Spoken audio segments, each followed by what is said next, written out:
Watergate scandal continues to grip the nation as the infamous 18.5-minute gap in the Nixon tape. There was a tape. Yeah, this tape was never subpoenaed. Why? Nobody knows it exists. I think the best course of action is that I take the tape. I give you this tape, you splash it all over the cover of the Times, it gets traced back to me in a heartbeat. You win the Pulitzer and I get indicted. No. I think there's a motel nearby, the Silver Sands. We go there, we listen to it, we leave. Off season. Anything is possible, young lady. I don't know how, but they know we're here. Hey, who is they? Could be anyone. Could be the FBI, the CIA, KGB. Could be a Post reporter for all I know. We need to listen to the tape. 2 buttons, right? What is that the news? Are you listening to Nixon? Soak it up. It'll soon be over. Well, that's no good, Al. Yes. Richard Kind, Jeff in Las Vegas. So good to see you again. Nice to see you. Very nice.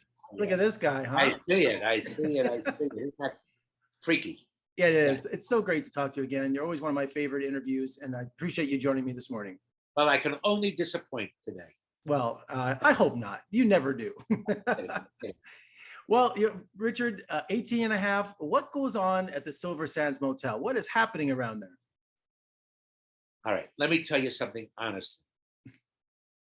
I think it's been 2 years since I did this movie. It's got to be 3 years since I read the script. I can't remember entirely. All I remember is the intrigue that this young couple had the wherewithal and the knowledge of the 18 and a half minutes. So they are in control of this true weirdness. I remember, you got to understand, my role in this movie is just to sign people into the hotel. I just was a guy I don't necessarily move the action forward. What I did, I was parsley on a plate of meat and potatoes. I just, especially now that I'm looking at the eye patch, I just make the world a little askew, like a little head turning, but I don't forward the action. Well, and a chef will not let his specialty go out without garnish. So you are important to the plate. I am important to how the movie looks and feels, yes. But the weirdness that they are involved in, I am not involved in. I just add to it. Somebody comes in and I remember, but you got to understand, I've done about 25 projects since this time. I've done a lot of stuff. I barely remember what I did. I worked one day and then we shut down for the pandemic. And then I worked another day. So I have no continuity of the role. Okay, well, I spoke to the director and I asked him about the eye patch. He said that wasn't his idea. So that had to have come from you because, actors love props, right? It wasn't my idea, huh? I mean, it wasn't his. It wasn't in the script. I'll be damned if I know who. Oh, because Jack had I love the character though. He's dealing with a hotel of hippies at the same time. Right. I like that. Yeah. Oh, I know what was weird. Yeah. That was my job. In the world of 18 and a half minutes where weirdness goes on, I get to be weird. Did I come up with the eye patch? Look, it might be an unsung hero, as in the prop master had an eye patch. You want to wear it? Well, you definitely portrayed a weird character because he watches The House of Wax in 3D on television at the time. Right. How do you do that? It's weird. Yes. I remember adding to, don't tell me exactly how I do it, but I add to the mystery of what these people are confronting. Right. And I was happy to do this. And set in 1973, the wardrobe they recreated was fantastic. Did you notice the costumes? That I did. Yeah. I remember that.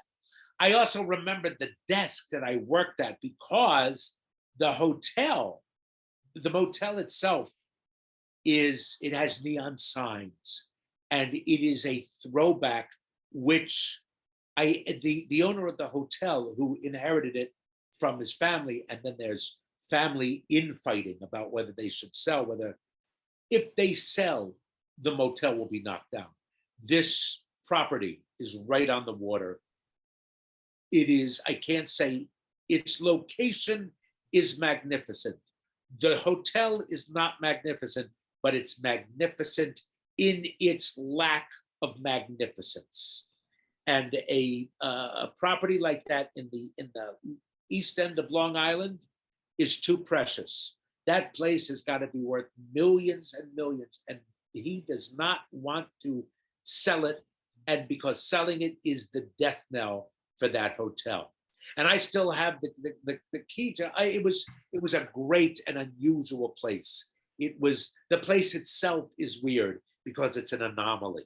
Well, you did a great job in it. You just add that little extra flair of bizarreness to the movie. I mean, it was just such it was a great ride. Also, get this, that not only were you playing Jack in 18 and a half, but I traveled to Fargo lately, you know.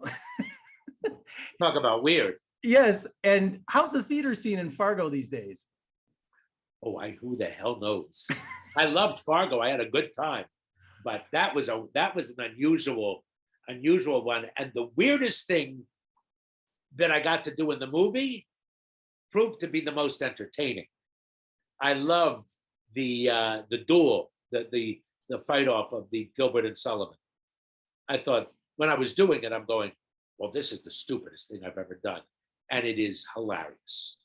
I did it with every intention of trying to make it hilarious. I was so serious about it, but I didn't realize how much fun it would be when it was on film, and it was well cut together.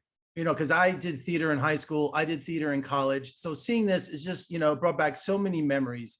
I'm glad. And I just love how crazy it was too. You know, just a bizarre, you know, to be kicked out of the off-Broadway scene for being accused of killing an old woman.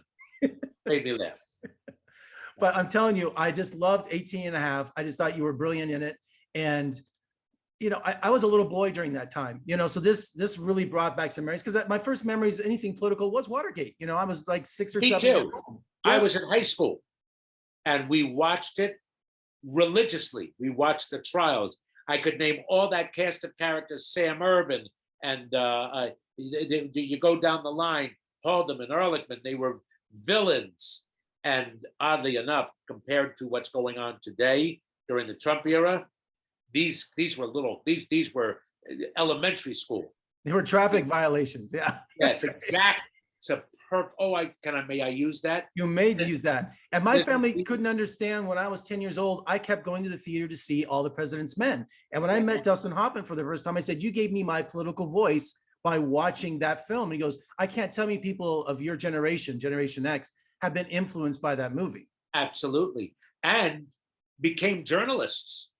Yes. Not just became politically involved, but they became journalists. This is what I want to do. So, yeah. Well, Richard, congratulations. It's always a thrill to talk to you. It's my pleasure to talk to you. Always, always, always. Say hi to Vegas. I now have friends in Vegas, so I will come out there.